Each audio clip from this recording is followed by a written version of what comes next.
First, an amazing FanDuel ticket I cannot wait to share with you guys. But as the weather gets colder, NFL offers stay red hot on FanDuel. And right now, new customers get $150 in bonus bets with any winning $5 money line bet. That is $150 if your team wins. So if you've been thinking about joining FanDuel, there's no better time than right now to get in on the action.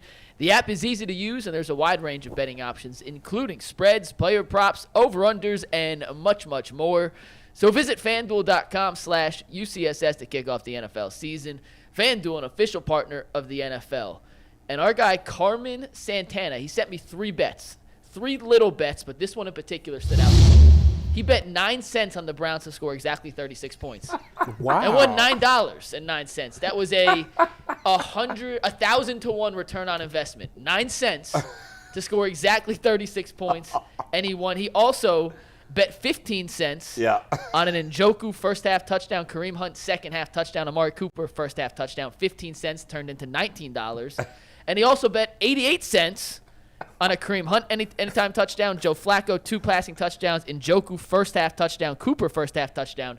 88 cents into $109.71. If he would have bet any real money on these things, he would have won a ton of cash. Made a lot of money, but 9 cents into $9 on exactly 36 points. I said all the time, there's $1 on the ground, bend over and pick it up. I'll take $9 off a 9-cent bet. It's not bad. I mean, he bet like a total of, what, $2? But that's the thing, though. When you get those, when you betting them little chump change, you always, like, just bet something crazy. Yeah. And sometimes it hits, sometimes it don't. Yeah, when you're betting, 9 cents, you have nothing to lose. Right. I didn't even know you can bet like I didn't know you could point touchdowns. But with it all being online now, it's like whatever's in your pot, in your account. You can I use. I can't bet on football, so it's that's right. I wouldn't know, but No. That's You can bet interesting. on college football, can't you? I don't know. I'm scared to find out. Don't do it. Yeah, I'm scared you cannot bet. You can't bet. That's what I said. I work for the Big Ten, so it's like, can I do it or not? I don't. You bet on soccer. It ain't worth it. I could. I could do soccer, hockey, baseball, basketball. Those aren't as fun as football. Just follow Bull's bets for baseball. He does pretty well. Hey, I'm killing it in You're doing NFL, good on Bet Rivers, too. In the Bet Rivers NFL picks, I'm killing it. Yeah? Who's in second place? I'm in first place. The guy who's our gambling expert is in second place, 1 game back of me, Jimmy Ott. I'm killing former. Y'all got 2 weeks to go. Brandon Stokely and Mark Schlereth, the part of this. Yeah. They're last place and second to last. The only ones under 500. Does this go through the postseason as well? I think we're doing it through the first week of the playoffs. Okay. So What the winner I got a 1-game lead. I won what 4 what does winner get? Bragging rights? Yeah, that's it. I want to talk trash to the rest of the guys. That's all I care about. All right. So, guys, tomorrow night, Browns, Jets, and we think about the excitement level. Jason, you mentioned earlier in the week, I think on the Monday, well, it must have to be on the Monday show, the fact that it seems like, well, not that it seems like, it is. The Muni lot's been a little dead the last couple of weeks. It has been. I rolled Which past is it. weird because the weather has been relatively good. Well, it's been a little nippy, but not Nippy, it's December in Cleveland. Yeah, it's not like in the 20s. It's been like low 40s. So Right. they And should have been the out team is great. there. The team's great. So it's strange that it's been a little quiet there. I wonder if it has to. Didn't they raise the rates? They did, but they They did it in season? I thought Yeah. it was going to be No, next they did year. it in season, but it was like the couple of weeks after that, it was still packed. It was still packed. Yeah. I still wonder if that has something to do with it. I do think it'll be full just because it's a holiday week. Last game. A lot of people are off work. Should be, you would think. Yeah. Well, look It's at the our last garage home here, game. even at WKYC. Oh, man, it's been nobody beautiful here. the last 2 days. Oh, my nobody goodness. here. I've been pulling in like, oh, my God, he never had to park I this know. close. There's a lot of spots. The And question is, though, Bull. Yeah. And I want to ask it this way. Is there a chance this will be the most electric home atmosphere the Browns have had since returning to Cleveland in 1999? I think it. Well, Electric. I can't really speak pre-2010. Yeah. So I don't know. Maybe Yeah. the year with Derek Anderson year. It's hard to answer these because, like, openers are always have that electric, Right. high anticipation atmosphere. And there Yes. was the year of the Freddie year when the Titans were in town and people were lining up Oh, in the Muni lot the my night before. gosh. But I'm just saying, people were lining up to get in the Muni lot the night before, and there was so much excitement for that. Well, how about Baker's first game? Which was a night game against the Jets. I was going to say that. Yeah. And the William Green, the William Run game from back in the day, I think that was before your time. Yeah, when, definitely. When Jimmy's great call of Run William Run and just the electricity of the playoffs back then. So it's hard to say definitively. But since I've been around this team, in 2018, starting in 2018, by far, I think, I was thinking about this driving in, the most electric atmosphere I've seen was that. It was the Baker game against the Jets on Thursday night that broke the losing streak. The Bud Light fridges opened.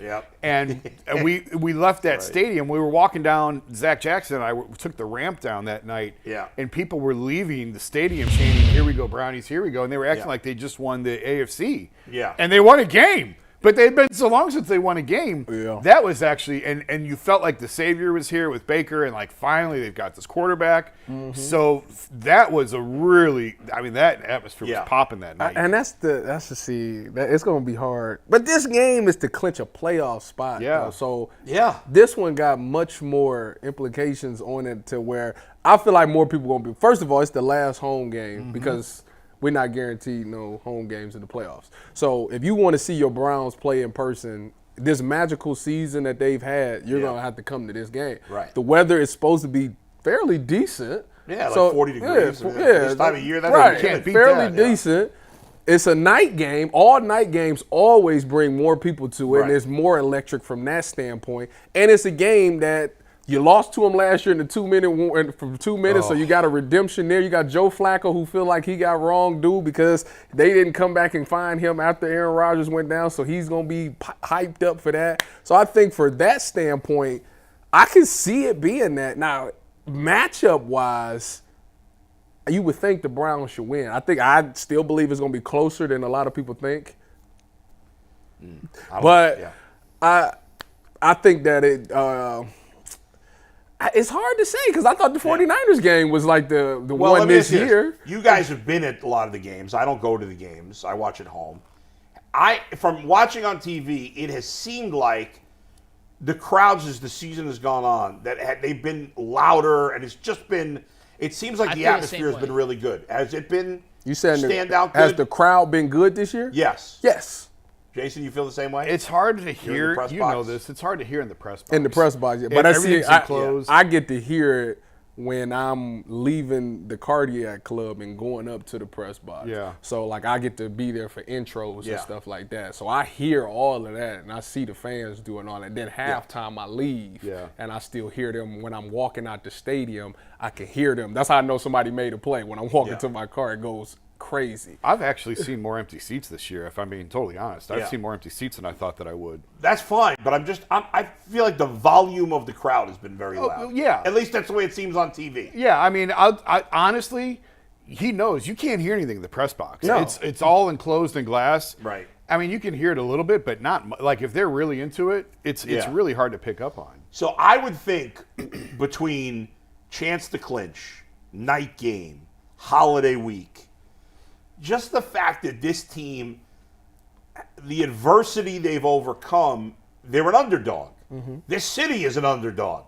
Like, it's the perfect combination. Joe Flacco is an underdog. It should be packed, and it should be rocking. I'm just expecting it to be bananas. I'm expecting it to beat the Baker opener against the Jets. It should. It should. You think it's a much bigger game. You would think. I just, like I said, it's just the Jets. If it was the 49ers or something like that, then it'd be. I don't know. I don't think the opponent matters. In this instance, because it's what's at stake at stake for the Browns. I hear you on that, but still, people always still want to see. Well, if it was the Steelers or the Ravens, if it was a division game, even more. But still, the fact that you can clinch, to me, makes it huge. But go ahead. Here's how I see it, and you guys may think I'm crazy, but it's a standalone Thursday night football game, a chance to clinch. And the first time a chance to clinch, that's not a COVID year where the fans weren't fully able to celebrate. It's a holiday week, as you mentioned, so people are off. It is almost New Year's, which means people are taking work off anyway, and in the spirit to have a little extracurricular fun, if you get what I'm saying. I think Nick Chubb is my prediction to be the celebrity guitar smasher. Which today's his birthday. Happy birthday, Nick. In an absolute frenzy on primetime television with everyone being off and completely invigorated with Flacco fever. And Jason, you mentioned it. People that have sold off the Browns for other reasons are now back in because Joe Flacco has kind of reinvigorated this entire franchise. I think it's going to be like a college atmosphere. I think the crowd at the stadium is going to be absolutely bonkers. I think the pregame scene in the Muni Lot and on West 6 is going to be absolutely bonkers. And I can hear the stadium from my apartment if I have the windows open. I'm going to have to shut the window so they would actually hear the TV. Like, that's literally the level of expectation I have for this crowd come Thursday night. I mean, listen, it's a chance to be a part of something that you don't see a lot. A chance to clinch the playoffs. Like last year, or the last time they did it in 2020 was the COVID year, and it took to the last game. And that was on the road. And it was on the road. Pittsburgh, yeah. I don't think it's been many times you can say that you was in the building when the Browns clinched the playoffs. I want to say the William Run game was that. I think that clinched a playoff spot back, way back Was that when. 2002? Yes. Was he here in 02? I guess he would have been. Yeah, that was the year they went. I mean, it's been 20 outside of the COVID year. It's been 20 years since the Browns have. So I think from that standpoint, that would make me go to be like, I finally can say that I watched him clinch, like live in front of me. I watched him clinch. Like that's something not a lot of people can say unless you was there in 2002. Right. I mean, it's been. I think it's going to be huge. I guess you never know. And, when the weather is a little colder. But, I mean, I think we've been very lucky with the weather in November, December compared to most years. What is the weather tomorrow? I think it's supposed to be a little chillier and windy, but not anything terrible for December. Probably in the it says cloudy and 50. But probably not by 8 o'clock. Not at 8 o'clock. 8 o'clock won't it's a low of 40. Yeah, so it's not going to be, I mean, to be 40 degrees at 8 o'clock at night in between Christmas and New Year's. I'd go out there. For that every time. We got a foot of snow in that stadium at that time. Exactly. Last year, when did we play the Saints? That was Christmas Eve. Yeah, exactly. So that was hideous. It was like negative I got one more degrees. question. We can move on. But Ty, you played in front of some unbelievable crowds in college at Ohio State. Yes, I did. Fortunate. Do you think there's any chance Thursday night lives up and compares to some of the crazy college atmospheres that you've played in front of? Yeah, for some odd reason, I do believe that even though college stadiums hold more fans, I think NFL a lot more fans. I think NFL stadiums are much more louder, if that makes sense. And the Browns is a real rowdy town, so I think that they'll get much more louder than a college stadium for sure. Loudest stadium in the Big Ten, Penn State. Penn State, yeah, easily. It was weird that Ohio State never created the volume of noise that you would think that it would for as many people that were in there. I don't know why. It's a touchy subject. It's right. It's never the loudest. I mean, it's been times that it's been loud, but not consistently. Penn State is the loud. Loudest. Penn State is the loudest stadium I've ever been in my career. I thought it would be Rutgers, but who knows? You're hilarious. All right, guys.